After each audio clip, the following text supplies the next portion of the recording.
Hey everyone and welcome back to another video. In this video, I'm going to show you how to sign out of the Lyft app. Now this video is going to be particularly useful for individuals. Let's say that you want to go ahead and sign out of the Lyft app. How do you actually go ahead about doing so? Now this video is going to be short, sweet, and simple, guys. There's not going to be a lot of steps involved.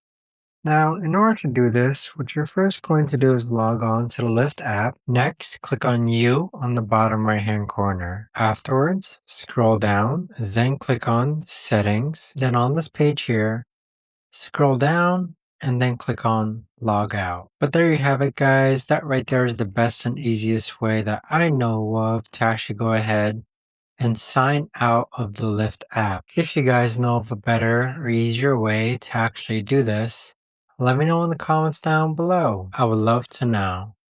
Thanks so much for watching everyone, and I'll see you guys all in the next video.